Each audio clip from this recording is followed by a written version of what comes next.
Good morning, dear students. Today, let me welcome the 8th class students to this revision class of English 2. And today, we will discuss and revise briefly the topics we have been discussing since the conception, since the beginning of our course, English 2. And in the meantime, whatever rules have been taught to us and we have understood,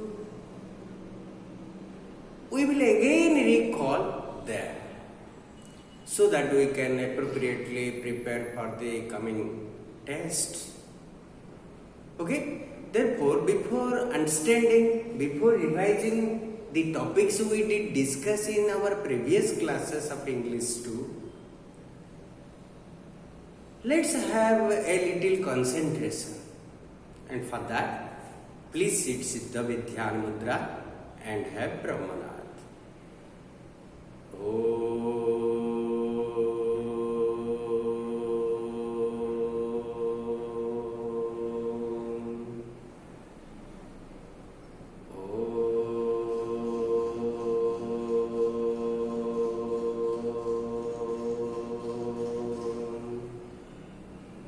Shanti, Shanti, Shanti. Relax. Dear students, let me again welcome you to this revision class of English 2 to the 8th class students. And the topics we have already discussed, let me write them on the board so that you can recall and better understand. Okay? Let me write, just wait. Dear students, for your information, let me again tell you from the beginning the topics we have been discussing till date. So, since your English 2 is concerned, till date we have discussed all these chapters. That means 8 different chapters we have discussed till date. We discussed number 1, else. Else means other. Other person means someone else, somebody else we are using. That we will discuss. Or else. Or else means when we think the contradictory view. You come to your school in time, or else you will miss the class. That means otherwise you will miss the class. That means if you don't come to school in time, you will miss the class. So this else or else, otherwise if not are coming under same category, that we will discuss with examples about them. I am just briefly introducing the chapters and their titles. Similarly, we understood the possessive case of else. Okay? Just like we are writing the possessive means Ramos, book, his, computer, schools, garden, the legs of the chair. Here leg of the chair. We cannot say chair's leg. That we have discussed. Excuse me. Similarly, we are writing someone else's book. Understand? That we will understand with examples. Besides else or else, otherwise if not, possessive case of else, we also discussed infinitives, gerunds and participles. Participles, for your information, when we hear this name, participles are of 2 types. One we can say present participle and past participle. Present participle means am, is or ing form. Going, eating, playing, asking, dancing. Past participle means gone, danced, played. The third form of the verb, that means the en form of the verb. You can say the ed form of the verb. That also we will discuss while discussing about this topic briefly. Okay, so similarly, the next of such discussions, the topic we did discuss is about interrogative pronouns and adjectives.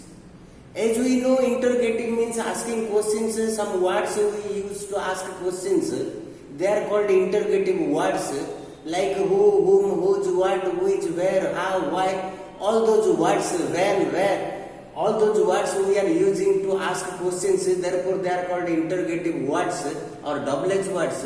But how we can use them as adjectives as well as pronouns? How these interrogatives are functioning as pronouns as well as adjectives in the previous topic we did discuss. We will revise them briefly again for your revision. Next is interrogative responses. Response means you say giving answers or asking more things, or you can say some reaction. When somebody told you something and what is your reaction is that is called response. And how interrogatively we can have responses with the orders, with the statements or comments given by someone, and what are their types and everything, that also we will discuss briefly. Similarly, we also discussed another chapter is called relative pronouns. How some words are functioning as relatives as well as functioning as pronouns, that is also very important chapter we have already discussed in several classes, that we will briefly again revise. Okay, so next is the last topic we did discuss of your English 2 is interrogative links. As we know, the interrogative words means questioning words, which words we use to ask questions like when, who, whom, whose, when, where, how, why, which, what. All those words which are interrogative words, double-edged words or questioning words, they can be used as links between phrases or clauses. They are not used to ask questions. They are used as links between phrases and clauses. That is the method to discuss and revise, which you have already understood. We will revise them briefly for recalling your past knowledge. So today, let us discuss some of these topics today, and in subsequent class also we will discuss some other topics. Because in one class if we are discussing, then it will be confusing for you. Therefore, let us discuss some of the topics today for your better understanding. Okay? Here you see, we are discussing right now the use of else. Else means other. When we think of other, like other persons, other things, and when we use those words like some other person, means someone else, any other person, anyone else, anybody else, no other person, no one else, nobody else, some other thing, something else, any other thing, anything else, no other thing, nothing else, every other thing, means everything else we can use instead of other thing. Okay? So here I have given you one example how we are using that. In the exercises you did them, but for recalling I am telling you, I told to some other person.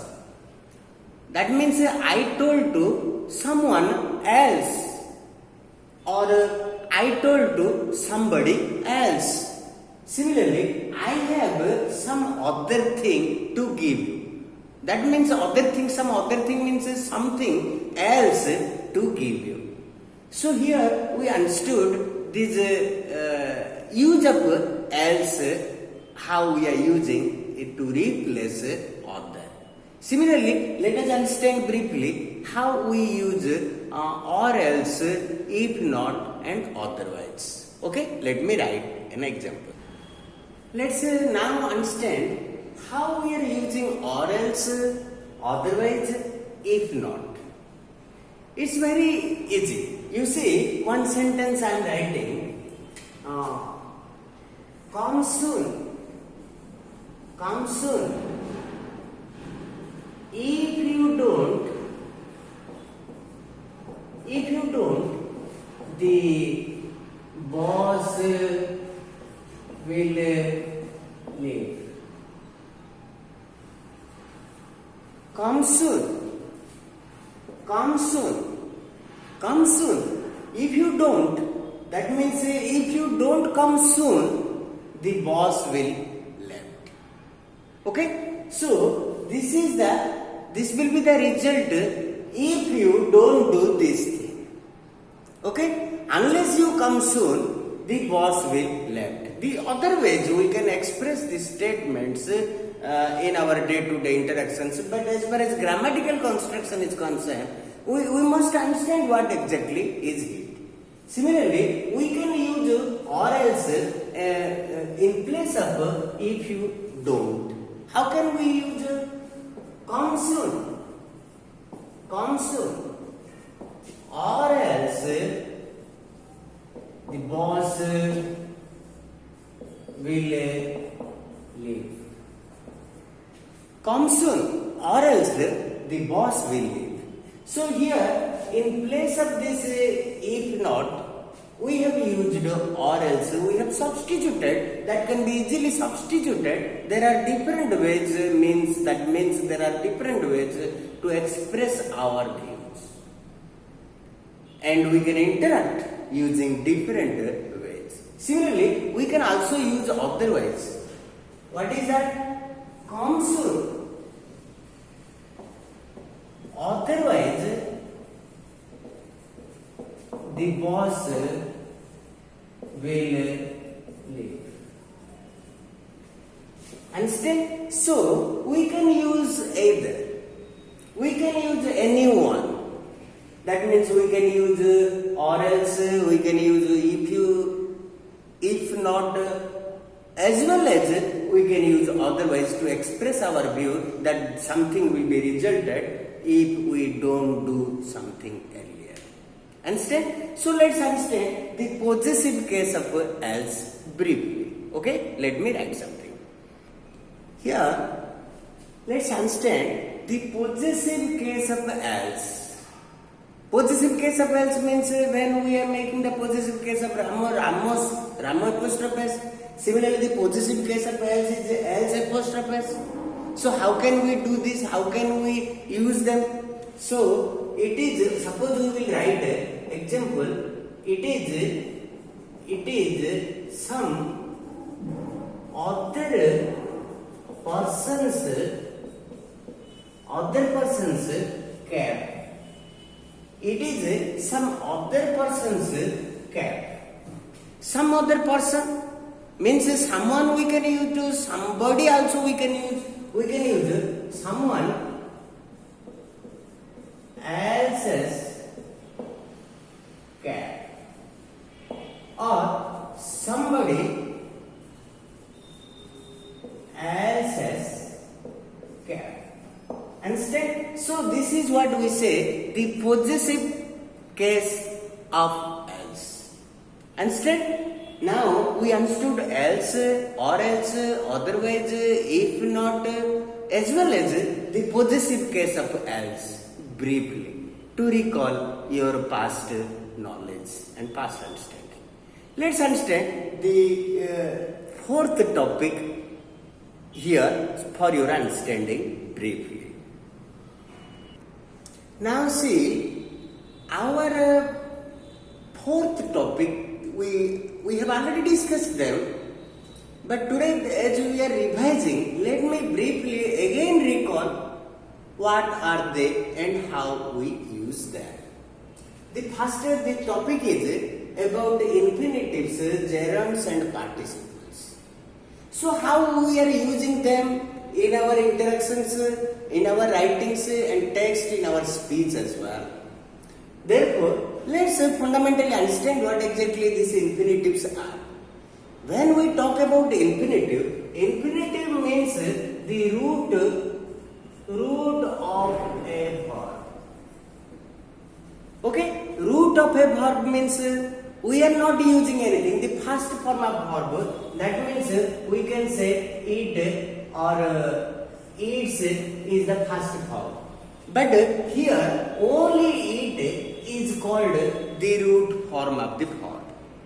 Okay, so the root form of the verb is otherwise called infinitives.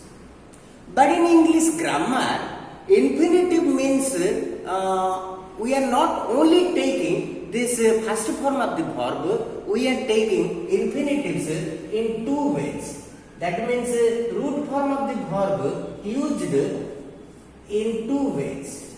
One is 2 plus root and another is only root.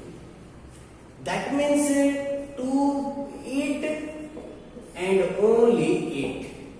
Understand? So the root form of the verb, which we say the infinitive of the verb, infinitive form of the verb, has been grouped into two divisions, and one is 2 plus infinitive, we can say 2 plus base form, or the 2 plus root and only the root.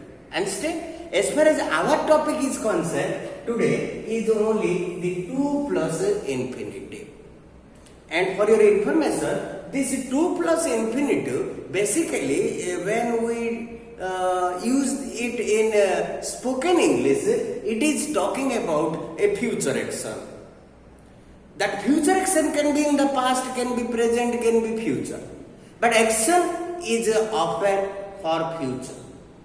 Okay, so, but this infinitive form, that means this 2 plus infinitive form, when we need to use them, that is the method to understand. So, when we will use this infinitive form of the verb, the rule is that when our sentence has two clauses and both the clauses have the same subject. If both the clauses of a same sentence has the same subject, in that case the next clause subject should not be used, only 2 plus infinitive will be used with taking the verb of the next clause. For understanding that, let me write a sentence over here so that you can better understand. Okay? Here you see, I have written two sentences to demonstrate, to make you understand about the use of infinitive. As I have told you, when we have a sentence and that sentence has two clauses and both the clauses have the same subject. Okay, you see the first sentence I am reading. He hopes that he will know his result soon. So he hopes that is one clause. Similarly, he will know his result soon is another clause and is connected by that. Okay, a relative pronoun which we will be discussing.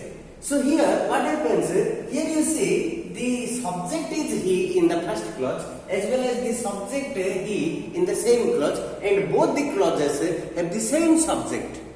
And in that case what we will do, we will not write this and we will simply write it to before the verb. So what it will be? Its answer will be he hopes that to know, or we cannot use that also. He hopes to know his result soon. We can write like this. He hopes to know his result soon. Similarly, here you see, it seems that it is impossible. So here is the verb, and this is the subject, this is also a subject, both the subjects are same in two different clauses. So what we will do? Instead of using it, and we have to use 2 over here, and 2 is we can never use. So the base form of this is is B. So it seems to be impossible. So use of 2 plus infinitive is that when both the clauses have the same subject, instead of replicating the same subject and again, we can use 2 plus infinitive to talk about a future action. Understand? So similarly, let's understand the gerund. Okay. Here you see, we will now discuss about the gerund as well as the participle. What happens, whether it is a gerund or it is a participle, both are, that means the present participle. Present participle, both are the verb plus ing form of the verb. That means the verb plus ing form can function as a gerund as well as a participle. That means, for example, we are writing eating. Eating is the ing form of this verb eat. When we are using the word eating, it has two different functions. Okay, what are those functions? One can function as a noun. Sometimes when we use the ing form with a verb, it functions as a noun. And sometimes we add the ing form of the verb and it functions as an adjective. Okay, so when the ing form of the verb is functioning as a noun, it is called verbal noun, and it is called verbal adjective. Verbal adjective. It can be, if it is functions as a noun, it is called verbal noun. If it is functions as an adjective, it is called verbal adjective. But they have some other names as well. So what are those other names of this verbal noun? When it is functioning as a noun, when we add the ing form with the verb and it functions as a noun, which we say a verbal noun, it has another name. That is what we say the gerund. Similarly, when we add ing form with a verb and it functions as an adjective, which we say the verbal adjective, it has another name, that is called the participle. Participle.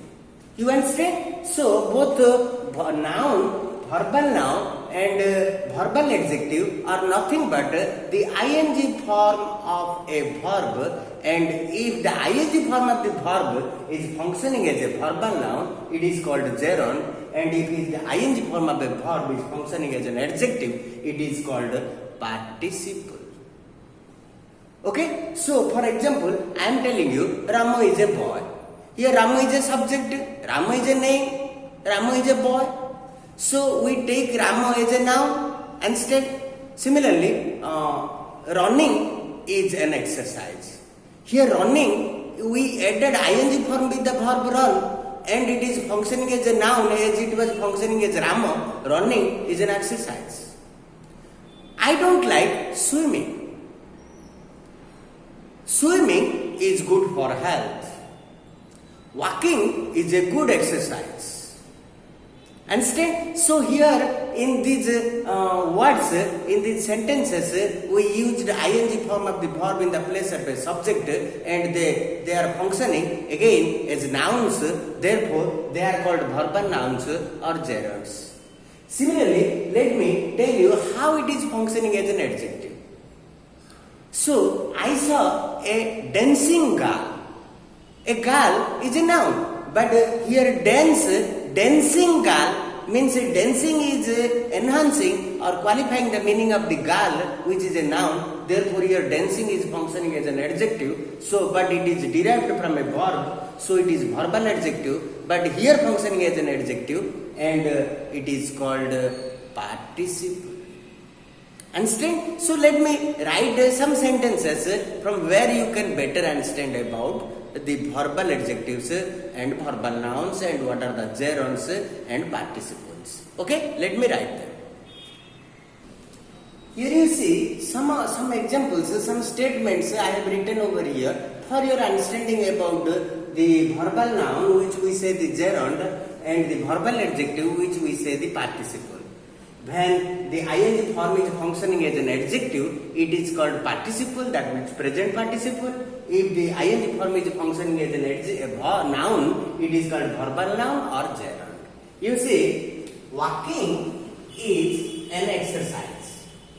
Just like Rama is a good boy. Here walking is not functioning as a noun, as a verb. It is functioning as a noun. When we added ing form with this, it is describing the name of an action. Understand? So walking is an exercise. So here walking is functioning as a noun, therefore it is called gerund. Similarly, I don't like waiting. Waiting is an action that I don't like. So waiting is the name of an action which is functioning as a verbal noun or a gerund over here. Clear? So now the next sentence you see, he jumped out of a running train. You see here running train. He jumped out of a train.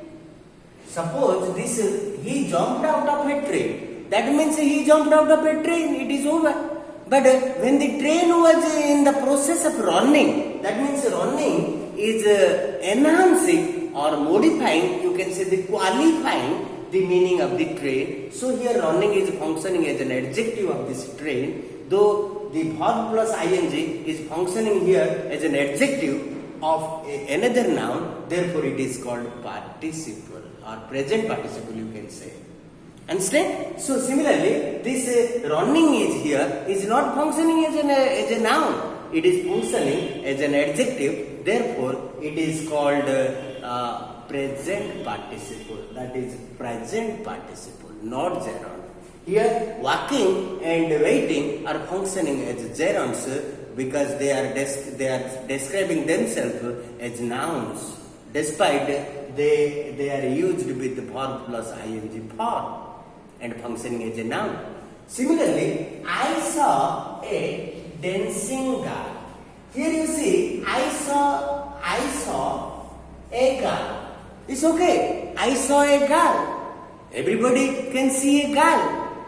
Okay? So, but a girl who was dancing there, that means here dancing is qualifying the meaning of this girl. Therefore, it is functioning as an adjective, but here it itself is a verb plus ing form used as an adjective of this girl. So here it is functioning as a participle, that means a present participle. So this is the difference between the gerunds and participles, you did understand. Gerund means when we add ing form with a verb, and if it is functioning as a noun, it is called gerund. If it is functioning as an adjective, it is called present participles. So, but to go to more, let's understand something more about this gerund. Please wait.